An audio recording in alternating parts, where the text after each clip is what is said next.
O vas al asilo, o duermes en el patio. Decide.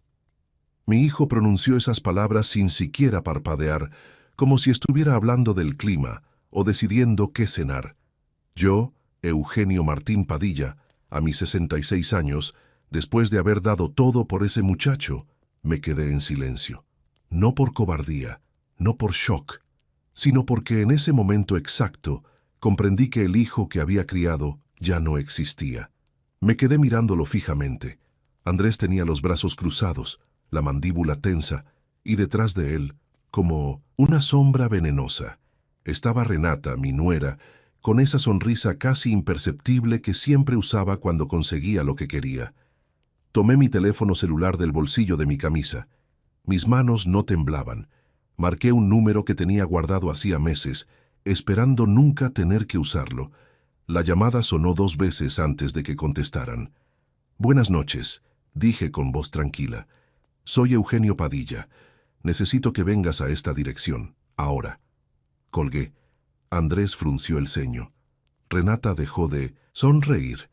«¿A quién llamaste, papá?», preguntó mi hijo con un tono que intentaba sonar autoritario, pero que traicionaba un rastro de nerviosismo. No respondí. Me senté en el viejo sillón de la sala, el mismo donde solía cargar a Andrés cuando era niño, y tenía pesadillas. Crucé las manos sobre mi regazo y esperé. Antes de continuar con lo que pasó esa noche, quiero pedirte algo. Si te gustan este tipo de historias reales, llenas de emoción y lecciones de vida, suscríbete al canal para ayudarnos a llegar a los 10,000 suscriptores. Escribe en los comentarios desde qué país nos estás viendo, y si esta historia ya te está tocando el corazón, déjanos un like. Nuestra meta es llegar a 300 likes en este video. Tu apoyo significa todo para nosotros. Ahora sí, volvamos a esa noche que cambió todo. Media hora. Eso fue todo lo que tardó. 30 minutos en los que Andrés caminaba de un lado a otro de la sala como animal enjaulado. Renata se había sentado en el sofá, revisando su teléfono pero lanzándome miradas de reojo cada pocos segundos. Yo permanecí inmóvil, con la mirada fija en la puerta principal. Cuando sonó el timbre, Andrés prácticamente saltó. «Yo abro», dijo, como si tuviera algún tipo de control sobre la situación. Se dirigió a la puerta. Yo me levanté despacio, sintiendo cómo cada uno de mis 66 años pesaba sobre mis rodillas, pero manteniéndome firme. Renata también se puso de pie, curiosa. Andrés abrió la puerta, y entonces lo vi. Vi cómo el color abandonaba su rostro. Vi cómo sus ojos se abrían como platos. Vi cómo sus labios se separaban en una expresión de puro pánico. Se dio la vuelta hacia mí, y por primera vez en meses vi miedo genuino en sus ojos. «Papá». Su voz era apenas un susurro. «Papá, por favor, no hagas esto». Pero ya era demasiado tarde. Lo que Andrés no sabía es que yo no era el anciano inútil que él y Renata creían. No era el estorbo que les impedía vivir su vida de lujos y comodidades. Yo había trabajado toda mi vida. Había construido algo, había guardado secretos, había hecho sacrificios que ellos jamás imaginarían. Y esa llamada telefónica que hice no fue un acto de desesperación, fue un acto de justicia. Esa noche, cuando mi propio hijo me dio a elegir entre un asilo o el patio trasero como si fuera un perro, él no sabía que estaba a punto de perderlo todo. No sabía que la persona que acababa de entrar por esa puerta tenía el poder de desmoronar el pequeño imperio de mentiras y manipulaciones que Renata había construido. No sabía que su padre, al que había menospreciado y humillado, todavía tenía cartas bajo la manga. Y no sabía que en exactamente 1 hora él estaría de rodillas, rogándome perdón. Pero para entender cómo llegamos a ese momento, necesito contarte nuestra historia desde el principio. Necesito que sepas quién era yo antes de convertirme en el estorbo de la casa. Necesito que conozcas al Andrés que yo crié y cómo se transformó en el hombre que me miró a los ojos y me dijo que durmiera en el patio. Porque lo que pasó esa noche no comenzó con un ultimátum. Comenzó muchos años atrás, con un padre que amaba demasiado y un hijo que olvidó de dónde venía. Conocí a mi esposa Clara en una fábrica textil de Puebla. Yo tenía 23 años y trabajaba doble turno para pagar mis estudios nocturnos de contabilidad. Ella era la chica más hermosa que había visto jamás, con esos ojos que parecían guardar todos los secretos del universo. Nos casamos un año después en una ceremonia sencilla. No teníamos dinero para grandes lujos, pero teníamos algo mucho más valioso. Teníamos sueños. Y cuando nació Andrés, 3 años después de nuestra boda, sentí que el mundo finalmente tenía sentido. Clara murió cuando Andrés tenía apenas 12 años. Cáncer de páncreas. 4 meses desde el diagnóstico hasta el final.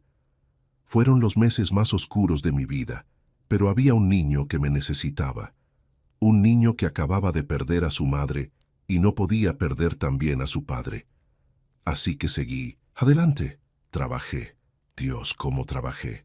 Durante el día era contador en una empresa de importaciones. Por las noches y fines de semana, llevaba contabilidad para negocios pequeños desde casa. Cada peso extra iba para la educación de Andrés, para sus libros, para su ropa, para que tuviera las oportunidades que yo nunca tuve. Andrés era un buen muchacho, estudioso, respetuoso, cariñoso. Me abrazaba cada noche antes de dormir y me decía, «Gracias, papá, por todo lo que haces por mí». Esas palabras hacían que cada hora de sueño perdido, cada comida salteada, cada sacrificio valiera la pena. Lo ayudé a entrar a la universidad. Estudió administración de empresas. Me sentí el padre más orgulloso del mundo el día de su graduación. Le regalé un reloj que había pertenecido a mi padre. «Para que nunca olvides el valor del tiempo y del trabajo», le dije. Consiguió un buen empleo en una empresa de marketing. Empezó a ganar bien. Yo ya estaba jubilado, viviendo con una pensión modesta, pero suficiente. Tenía mi pequeño departamento pagado, mis rutinas, mi tranquilidad. Entonces conoció a Renata. Al principio me pareció una chica agradable. Venía de una familia de dinero, eso era obvio. La manera en que hablaba, en que se vestía, en que miraba todo con cierta superioridad disfrazada de elegancia. Pero Andrés estaba enamorado y yo quería que fuera feliz. Se casaron 2 años después de conocerse. Yo pagué gran parte de la boda con mis ahorros, no me importó. Era mi único hijo, mi única familia. Los primeros meses fueron buenos. Renata era amable conmigo, o al menos fingía serlo. Andrés venía a visitarme cada domingo, como había sido nuestra tradición desde que era niño. Pero las cosas cambiaron cuando compraron su casa, una casa grande en una colonia residencial, muy por encima de lo que el salario de Andrés podía pagar, incluso con el de Renata combinado. Luego supe que los padres de ella habían dado el enganche y que ellos estaban ahogándose en deudas para mantener las apariencias. Fue Renata quien sugirió que me mudara con ellos. «Eugenio, estás solo en ese departamento viejo», dijo con una sonrisa que no llegaba a sus ojos. «¿Por qué no vienes a vivir con nosotros? Tenemos espacio de sobra». Andrés asintió con entusiasmo. «Sí, papá, sería genial tenerte cerca, como en los viejos tiempos». Yo dudé. Algo en mi interior me advertía que no era buena idea, pero la soledad pesaba y la idea de estar cerca de mi hijo nuevamente me tentaba. Acepté. Ese fue mi primer error, porque lo que yo no sabía es que Renata no me quería ahí por bondad, me quería ahí por mi pensión, y por algo más que yo poseía, algo que ella descubriría pronto y que la convertiría en mi peor pesadilla. Pero antes de que todo se viniera abajo, hubo señales que debí ver. Los primeros 3 meses viviendo con Andrés y Renata fueron tolerables. Tenía mi propia habitación, pequeña pero cómoda. Contribuía con mi pensión para los gastos de la casa, ayudaba con las compras, mantenía mi espacio limpio. Intentaba ser invisible, no causar molestias. Pero Renata tenía una habilidad especial para hacer que me sintiera como un intruso en cada momento. Comenzó con cosas pequeñas, comentarios disfrazados de preocupación. «Eugenio, ¿no crees que deberías comer menos sal? A tu edad la presión arterial es peligrosa. ¿Otra vez vas a ver la televisión en la sala? Es que Andrés y yo queríamos ver una película juntos. Ay, dejaste tu taza en el lavabo. Es que yo acabo de limpiar la cocina, ¿sabes? Cada frase era una pequeña puñalada envuelta en papel de regalo. Y lo peor es que Andrés no veía nada, o no quería ver. Un día llegó a casa mi amigo Roberto, con quien había trabajado durante 20 años. Renata lo recibió en la puerta con una sonrisa helada. Eugenio está descansando, mintió. Quizás puedan verse otro día. Yo estaba en mi cuarto, despierto, leyendo. Escuché toda la conversación. No salí. Algo en mí ya estaba comenzando a romperse. Roberto dejó de venir. Luego fue el episodio de mi medicamento. Yo tomaba pastillas para el colesterol, nada grave, pero necesarias. Un día no las encontré en mi mesa de noche, donde siempre las dejaba. Renata, ¿has visto mis medicamentos?, pregunté. ¿Medicamentos?, puso cara de confusión. No, Eugenio. ¿Estás seguro de que no los perdiste? A veces a cierta edad la memoria falla. La memoria. Esa palabra se convirtió en su arma favorita. Eugenio, ¿ya olvidaste que quedamos de comer más tarde? Eugenio, te dije ayer que no trajeras a tus amigos sin avisar. ¿No recuerdas? Ay, Eugenio, creo que tu memoria está fallando cada vez más. Y Andrés, mi hijo, mi Andrés, comenzó a mirarme diferente, con lástima, con impaciencia, como si realmente estuviera perdiendo la cabeza. La verdad es que Renata nunca me había dicho nada de comidas ni de amigos. Ella plantaba estas semillas de duda y las regaba con comentarios constantes hasta que Andrés empezó a creerle más a ella que a mí. 6 meses después de mudarme, descubrí la verdadera razón por la que Renata había insistido en que viviera con ellos. Fue una tarde que llegué temprano de mi caminata diaria. Escuché voces elevadas en el estudio de Andrés. La puerta estaba entreabierta. «No podemos seguir así», era la voz de Renata, tensa, desesperada. «Debemos 3 meses de la hipoteca, Andrés. 3 meses. El banco ya envió la última advertencia». Lo sé, lo sé». Andrés sonaba derrotado. «¿Pero qué quieres que haga? Mi sueldo no alcanza. Tus padres ya no quieren prestarnos más». «Hay una solución», dijo Renata, y su voz se volvió más baja, más calculadora.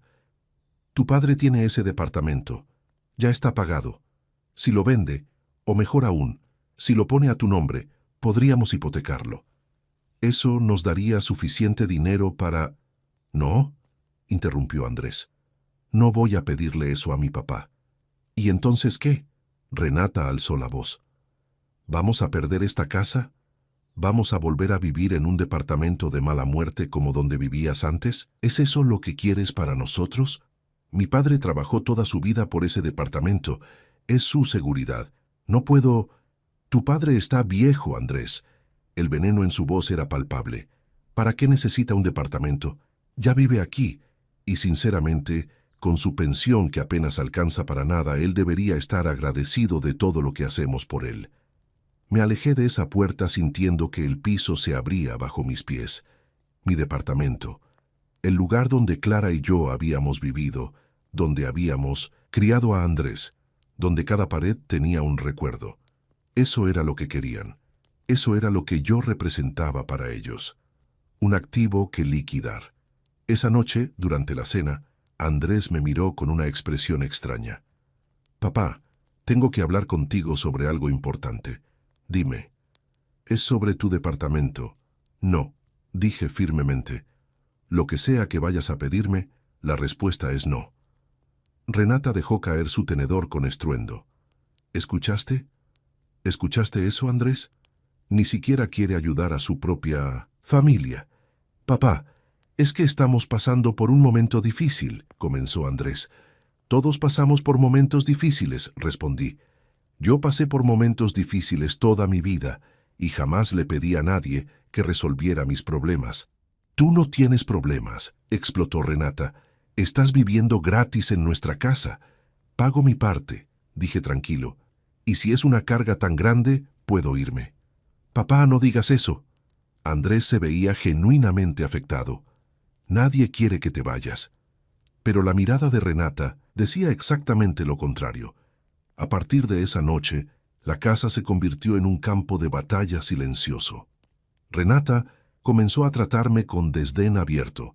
Las comidas se servían cuando yo no estaba. Las compras olvidaban incluir las cosas que yo necesitaba. Mi ropa aparecía arrugada, como si la hubieran sacado de la secadora y dejado abandonada. Y Andrés, mi hijo, se quedaba callado.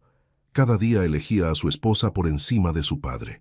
Cada día me miraba con más distancia. Cada día se parecía menos al niño que yo había criado y más al hombre que Renata estaba moldeando. Hasta que llegó aquella noche, la noche del ultimátum, la noche en que Andrés cruzó una línea que nunca debió cruzar. Todo explotó un martes por la tarde. Yo había ido al banco a hacer un trámite relacionado con mi pensión, nada importante, solo actualizar unos datos.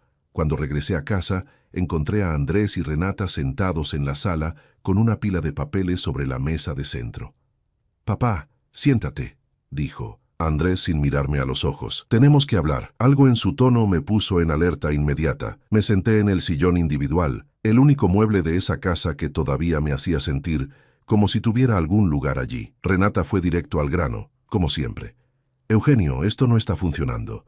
Tu presencia aquí está causando tensión en nuestro matrimonio». Miré a mi hijo. Él seguía sin poder mirarme. «Andrés», dije, «¿es así como te sientes?» Finalmente levantó la vista. Sus ojos estaban cansados, pero había algo más. Había resentimiento. «Papá, es complicado. Renata y yo necesitamos nuestro espacio. Necesitamos privacidad. Y tú estás aquí todo el tiempo». «Esta es mi casa también», dije tranquilamente. «Pago mi parte. Respeto sus espacios». «No se trata solo de dinero», explotó Renata. «Se trata de que cada vez que queremos tener una cena romántica, ahí estás tú. Cada vez que queremos ver una película, ahí estás tú. Cada vez que mis padres vienen de visita, tengo que explicarles por qué hay un anciano viviendo con nosotros como si fuéramos un asilo». Anciano. Asilo. Las palabras quedaron suspendidas en el aire como cuchillos. «Renata». La voz de Andrés tenía un tono de advertencia, pero débil, sin convicción. «No, Andrés, ya basta». Ella se puso de pie.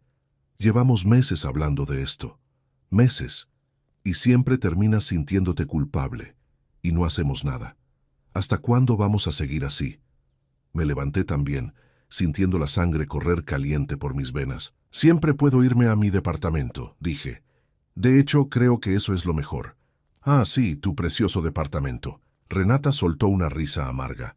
«El departamento que podría resolver todos nuestros problemas, pero que prefieres mantener vacío, juntando polvo, mientras nosotros nos ahogamos en deudas». «Mis problemas económicos no son responsabilidad de mi padre», dije, pero mi voz sonaba menos segura. «¿Problemas?». Renata estaba gritando ahora. «Andrés, es tu padre. Se supone que la familia se ayuda. Él vivió en tu casa durante años, comiendo tu comida usando tus servicios. Y ahora no puede hacer un pequeño favor. ¿No puede poner ese maldito departamento a tu nombre para que podamos salvarnos?». «Ya basta», grité yo también, sorprendiéndolos a ambos. «Ese departamento es lo único que me queda de toda una vida de trabajo. Es donde viví con Clara, donde criamos a Andrés. No es una propiedad para liquidar, es mi hogar». «Tu hogar está aquí», dijo Andrés, pero sin fuerza. «¿Ah, sí? ¿Este es mi hogar?». Miré alrededor. ¿Un lugar donde me tratan como estorbo? ¿Donde me esconden cuando vienen visitas? ¿Donde mi propia nuera me llama anciano como si fuera un insulto? Renata me miró con odio puro. «¿Sabes qué, Eugenio? Tienes razón. Este no es tu hogar. Y creo que es hora de que busques uno que sí lo sea». «Renata». Andrés intentó intervenir. «No, Andrés, se acabó». Ella lo miró fijamente. «O él se va, o yo me voy. Tú decides». El silencio que siguió fue ensordecedor. Miré a mi hijo, mi único hijo. El niño que había cargado en mis brazos, el adolescente al que había consolado cuando su madre murió, el joven al que había pagado la universidad trabajando doble turno. Y esperé. Esperé a que me defendiera, a que le dijera a su esposa que estaba siendo cruel e injusta, a que recordara todo lo que yo había hecho por él, pero Andrés miró al suelo, y en ese momento supe que ya lo había perdido.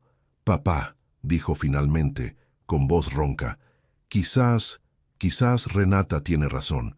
Quizás sería mejor que buscaras otro lugar». Sentí como si me hubieran golpeado en el pecho. ¿Otro lugar? Repetí. ¿Cómo qué? Renata volvió a sentarse, cruzando las piernas con satisfacción apenas disimulada.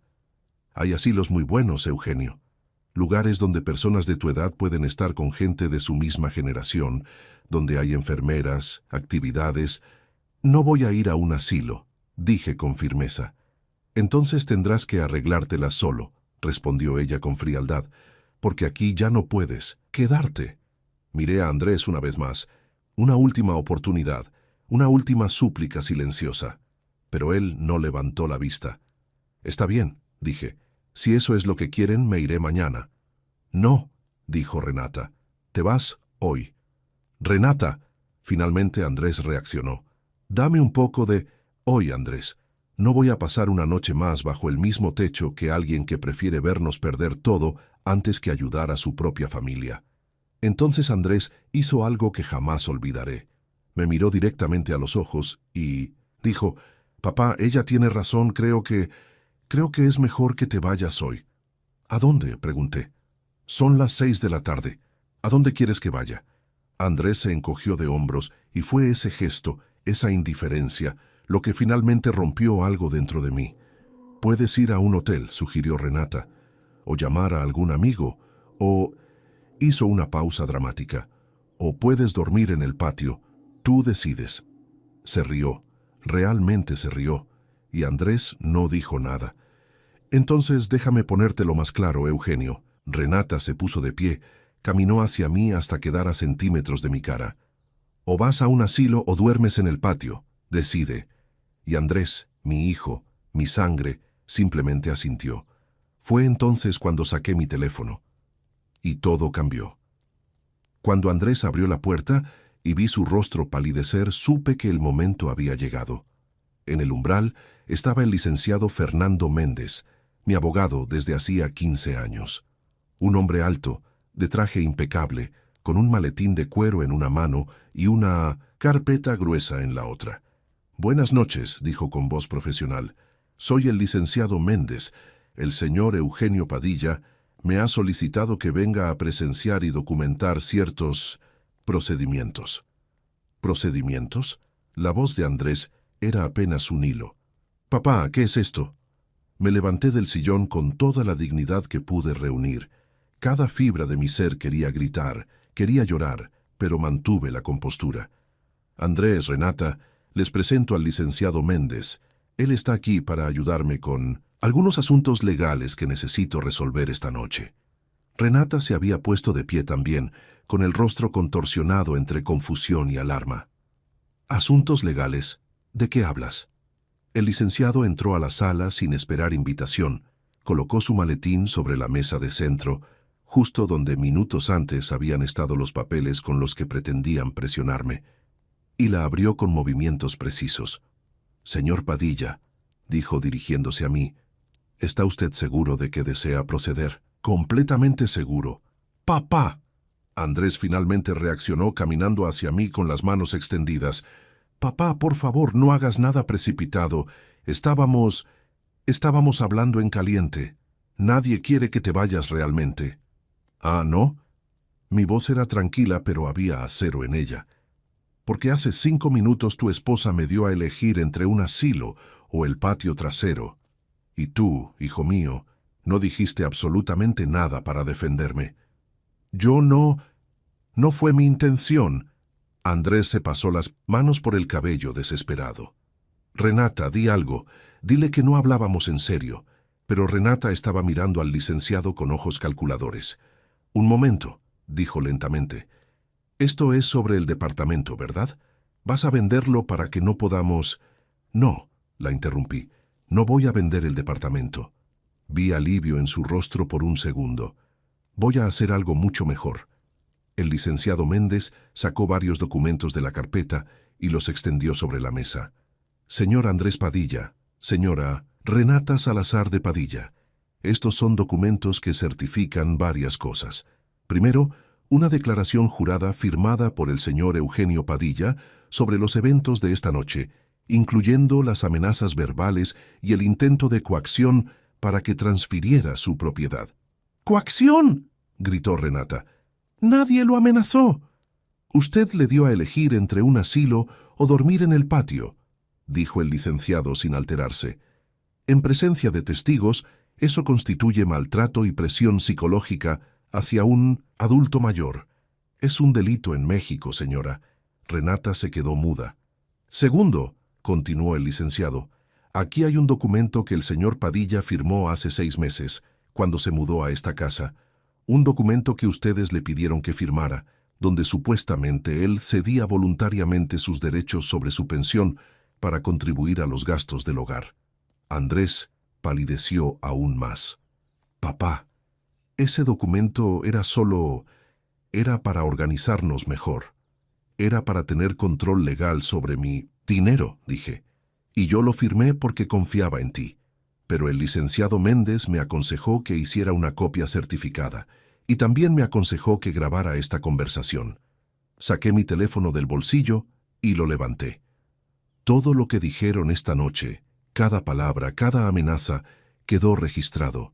El silencio era absoluto. «Papá, por favor». Andrés tenía lágrimas en los ojos ahora.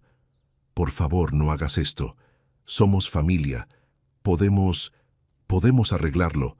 Yo hablé mal, Renata habló mal, pero no queríamos... ¿No querían qué, Andrés? No querían humillarme. No querían mi departamento. No querían deshacerse de mí». Mi voz se quebró por primera vez, porque eso es exactamente lo que hicieron. Renata, recuperando algo de compostura, atacó. «Esto es ridículo. Puedes tener todas las grabaciones que quieras. Nadie va a creer que te maltratamos. Vives en nuestra casa. Comes nuestra comida». «Señora», el licenciado Méndez la interrumpió con frialdad, «el señor Padilla ha estado pagando religiosamente su parte de los gastos. Tengo aquí todos los comprobantes. Además, tengo declaraciones de vecinos que han presenciado sus salidas a caminar, que en realidad eran para escapar del ambiente hostil de esta casa». «Mentiras», siseó Renata, pero había miedo en sus ojos ahora. «Y hay más», continué yo. «Licenciado, muéstreles el otro documento». Méndez sacó un papel oficial con sellos y firmas. «Este es el testamento actualizado del señor Eugenio Padilla, firmado hace 3 meses ante notario público. En él, específicamente, se excluye a Andrés Padilla como heredero de cualquier bien, propiedad o activo». Andrés se tambaleó como si lo hubieran golpeado físicamente. «No, papá, no. Pensé que nunca tendría que llegar a esto», dije, y ahora las lágrimas corrían libremente por mi rostro. Pensé que el hijo que crié, el hijo por el que sacrifiqué todo, jamás me trataría así, pero me equivoqué. «Papá, por favor», Andrés cayó de rodillas. «Por favor, no hagas esto. Yo fui un idiota. Fui un completo idiota. Pero eres mi padre. Eres todo lo que tengo». «Yo también pensaba que tú eras todo lo que tenía», dije en voz baja, «hasta que me demostraste lo contrario». Renata, viendo que las cosas se estaban derrumbando, intentó un último ataque. «¿Y qué vas a hacer, Eugenio? ¿Denunciarnos? ¿Llevarnos a la cárcel? Eres un anciano sin nadie más en el mundo. Nos necesitas». Sonreí. Fue una sonrisa triste, pero también tenía algo de triunfo. «Ahí es donde te equivocas, Renata. No, los necesito, y estoy a punto de demostrárselo. Licenciado», dije volteando hacia Méndez, «por favor, llame al segundo contacto». Méndez asintió y marcó un número en su celular. «Puede venir», dijo simplemente, y colgó. Andrés me miraba desde el suelo, con el rostro destrozado por las lágrimas. «Papá, papá, no sé qué vas a hacer, pero por favor, perdóname. Perdóname por todo». Quise abrazarlo. Quise decirle que todo estaría bien. Quise ser el padre que siempre había sido. Pero algo, dentro de mí, sabía que primero tenía que terminar esto, porque lo que estaba a punto de revelarse cambiaría todo, para siempre. La puerta sonó nuevamente. Esta vez, Andrés no se movió del suelo. Renata estaba paralizada junto al sofá, con las manos apretadas en puños a sus costados. El licenciado Méndez abrió la puerta, y entró ella. Cuando Andrés levantó la vista y la vio, su rostro pasó de la desesperación a la confusión total. ¿Tía Lucía? Lucía Padilla, la hermana menor de mi difunta esposa Clara, entró a la sala con la misma elegancia que siempre la había caracterizado. A sus 58 años, era una mujer exitosa, directora de una fundación de apoyo a adultos mayores en Ciudad de México. No la habíamos visto en casi 3 años, desde que Renata había olvidado invitarla a la boda. «Hola, Andrés», dijo Lucía con voz calmada pero firme. «¿Cuánto tiempo sin vernos?» ¿Qué haces aquí?», tartamudeó él. «Tu padre me llamó hace 2 meses», respondió Lucía caminando hacia mí y tomando mi mano con ternura. Me contó lo que estaba pasando y hemos estado preparando todo desde entonces. Renata finalmente encontró su voz. ¿Preparando qué? Esto es algún tipo de venganza retorcida. Van a intentar destruir nuestra vida por una simple discusión familiar. Lucía la miró con una frialdad que hubiera congelado el infierno. «Señora, lo que ustedes le han hecho a Eugenio no es una simple discusión familiar. Es abuso sistemático, manipulación psicológica y explotación económica de un adulto mayor vulnerable.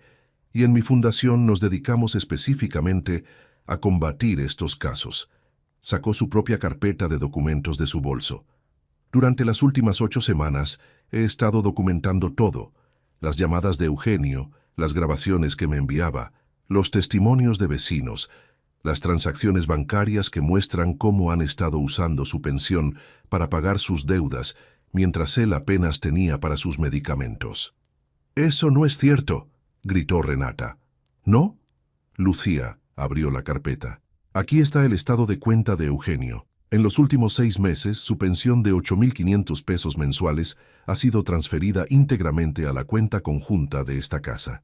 Aquí están los recibos de servicios: luz, agua, gas, internet. Todos subieron significativamente desde que él llegó. Aquí está el registro de que ustedes agregaron 3 servicios de streaming y una membresía de gimnasio a esa cuenta conjunta. Y aquí», sacó otro documento, «está el préstamo de 50,000 pesos que sacaron del banco usando como aval el hecho de que un adulto mayor contribuyente vivía en la casa». Andrés estaba blanco como papel. «Nosotros necesitábamos ese dinero para mantener su estilo de vida que no pueden pagar», completó Lucía. «Mientras tanto, Eugenio ha estado comprando sus propios medicamentos con los pocos pesos que le quedan de sus trabajos contables extras que hace a escondidas». «¿Trabajos extras?», Andrés me miró. «Papá, no sabía que... No sabías porque nunca preguntaste», dije con voz rota. «Nunca te interesó cómo estaba realmente. Solo te importaba lo que podías obtener de mí». Lucía continuó, implacable. «Pero eso no es todo. Eugenio, cuéntale sobre el departamento». Respiré profundo. Esta era la parte que había estado guardando. «Mi departamento», dije, «no es solo un departamento. Hace 15 años, cuando ustedes eran todavía estudiantes, la zona donde está ubicado fue declarada Patrimonio Histórico y parte de un proyecto de renovación urbana». El valor de las propiedades se multiplicó por 10. Vi comprensión y horror naciendo en los ojos de Renata. «Ese departamento que ustedes querían que pusiera a su nombre vale actualmente 2,800,000 pesos. Y no solo eso. Hace años lo registré como parte de un fideicomiso familiar que genera rentas de propiedades adicionales que compré con el tiempo». Andrés se había quedado completamente quieto. Yo no sabía... No sabías. Porque si hubieras sabido que tenía dinero, ¿verdad que me habrían tratado diferente? Mi voz era amarga ahora. No me querían a mí, Andrés. Querían lo que yo tenía. Renata, en un último intento desesperado, cambió de táctica completamente. «Eugenio, mira». Su voz se volvió suave, manipuladora. «Creo que todos nos hemos dejado llevar por las emociones. Podemos olvidar todo esto. Podemos empezar de nuevo. Yo reconozco que he sido dura contigo, pero es porque he estado estresada con las deudas y...». «Suficiente», la interrumpí. «Ya no, más mentiras».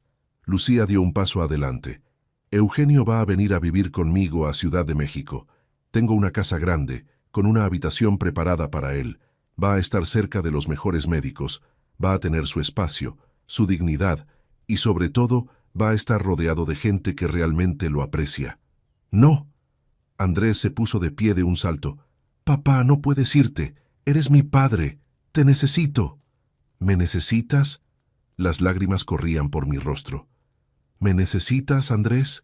Como necesitabas a tu madre cuando murió y yo trabajaba 18 horas al día para que no te faltara nada. ¿Como me necesitabas cuando pagué tu universidad, tu auto, tu boda? ¿O me necesitas como se necesita un cajero automático?» «No es así», sollozaba. «Te quiero, papá. Te amo. Por favor, no me dejes». Por un momento vi al niño que había sido, al niño que lloraba en mis brazos después de que Clara murió, al niño que me decía que yo era su héroe, pero ese niño había muerto, y en su lugar había un hombre que había elegido a una mujer manipuladora sobre su propio padre. «Andrés», dije con voz temblorosa, «quizás algún día puedas entender el daño que me has hecho. Quizás algún día, cuando tengas tus propios hijos, comprendas lo que se siente que te traicionen así». «Papá, por favor», cayó de rodillas otra vez. «Dame otra oportunidad, cambiaré. Renata y yo cambiaremos». Miré a Renata. Ella no estaba suplicando. Ella estaba calculando, pensando en su siguiente movimiento, y supe que nada cambiaría, jamás. «Licenciado», dije, «los documentos están listos». «Todos firmados y certificados», respondió Méndez. «La denuncia formal por abuso de adulto mayor será presentada mañana en el Ministerio Público. El caso será investigado. Pero según acordamos, si el señor Andrés y la señora Renata firman los documentos de cesación de contacto y renuncia a cualquier reclamación futura, la denuncia puede archivarse como resuelto por acuerdo de partes». Era mi última muestra de misericordia. No quería destruir a mi hijo completamente, aunque él había estado dispuesto a hacerlo conmigo. «Firmen», dije, «firmen, y esto termina aquí. No habrá cárcel, no habrá antecedentes, pero tampoco habrá más contacto. Se acabó». Y en ese momento, Andrés tuvo que tomar la decisión más difícil de su vida. Andrés firmó. Lo hizo con las manos temblando tanto que apenas podía sostener el bolígrafo. Las lágrimas caían sobre el papel, manchando su firma. Pero la firmó. Renata también firmó, pero con la mandíbula apretada y los ojos llenos de furia contenida. No era arrepentimiento lo que vi en su rostro, era resentimiento por haber perdido. Cuando el licenciado Méndez terminó de certificar todos los documentos, comenzó a guardarlos metódicamente en su maletín. «Señor Padilla», dijo dirigiéndose a mí, «estos documentos establecen que no habrá contacto entre las partes por un periodo mínimo de 2 años. Después de ese periodo, cualquier intento de comunicación debe ser autorizado por ambas partes, a través de representación legal. ¿Está de acuerdo?» Miré a Andrés una última vez. Estaba sentado en el sofá, con la cabeza entre las manos, sollozando como no lo había visto llorar desde que era un niño. Parte de mí quería consolarlo. Parte de mí quería decirle que todo estaría bien. Pero otra parte, la parte que había sido herida tan profundamente, sabía que necesitaba esto. Necesitaba irme. Necesitaba sanar. «Estoy de acuerdo», dije. Lucía me tomó del brazo suavemente. «¿Quieres recoger tus cosas ahora? ¿O prefieres que yo venga mañana con alguien a ayudarte?» «Ahora», respondí. «No hay mucho que llevar, solo ropa y algunos objetos personales». Mientras caminaba hacia mi habitación, escuché la voz rota de Andrés detrás de mí. «Papá, papá, solo una cosa, por favor». Me detuve, pero no me volteé. «Dime, ¿hay alguna manera de que algún día puedas perdonarme?» El silencio se extendió por varios segundos. Finalmente me di la vuelta y lo miré. Realmente lo miré. «Andrés, yo ya te perdoné. Eso es lo que hacen los padres. Pero perdonar no significa olvidar, y no significa permitir que sigan haciéndote daño». «¿Entonces nunca volveré a verte?» Su voz era la de un niño perdido. «Eso depende de ti», dije suavemente. «Tienes 2 años para pensar en quién quieres ser. 2 años para decidir si el hombre que eres hoy es el hombre que quieres seguir siendo. Si después de ese tiempo realmente has cambiado, si realmente has entendido lo que hiciste, entonces podemos hablar. Lo haré, susurró. Te lo prometo, cambiaré. Seré el hijo que merecías tener. Asentí lentamente, sin comprometerme a nada. Fui a mi habitación y empaqué lo poco que tenía. Ropa en una maleta, las fotos de Clara en una caja, el reloj de mi padre que le había regalado a Andrés en su graduación. Él me lo había devuelto hace meses diciendo que necesitaba uno más moderno. Algunos libros, mis medicamentos, toda una vida reducida a 2 maletas y una caja. Cuando salí, Renata había desaparecido en la habitación matrimonial. Probablemente ya estaba planeando su próxima estrategia, su próxima víctima. Algunas personas nunca cambian. Andrés seguía en el sofá, inmóvil, mirando al vacío. «Andrés», dije, y él levantó la vista con ojos hinchados. «Cuida de tu esposa, resuelve tus deudas, construye tu vida, pero hazlo con honestidad y trabajo duro, no a costa de otros». «Sí, papá», dijo con voz ronca. «Y una cosa más», agregué. «Cuando tengas hijos algún día, recuerda esta noche. Recuerda cómo se traicionar a alguien que te ama incondicionalmente, y nunca, nunca le hagas a ellos lo que me hiciste a mí». Asintió, incapaz de hablar. Lucía, el licenciado Méndez y yo salimos de esa casa. La puerta se cerró detrás de nosotros con un sonido definitivo, como el cierre de un capítulo. 3 meses después. La Ciudad de México me recibió como un abrazo cálido que no sabía que necesitaba. La casa de Lucía era hermosa, llena de luz y plantas. Mi habitación tenía vista a un pequeño jardín donde me sentaba cada mañana a tomar café y leer el periódico. Había paz, había silencio, había dignidad. Lucía resultó ser una compañía maravillosa.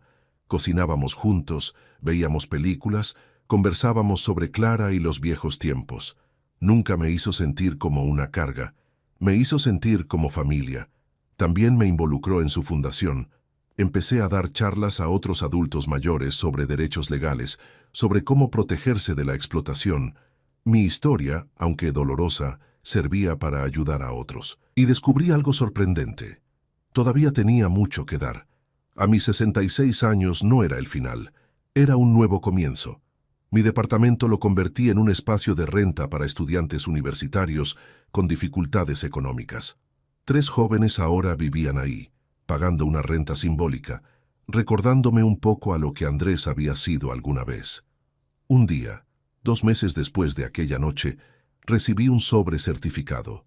Dentro había una carta escrita a mano. La reconocí de inmediato. Era la letra de Andrés. «Papá, no espero que leas esto y mucho menos que respondas. Solo necesito que sepas algunas cosas. Renata y yo nos separamos. Me di cuenta, demasiado tarde quizás, de que tenías razón sobre ella, sobre nosotros, sobre todo. Vendí la casa, pagué todas las deudas.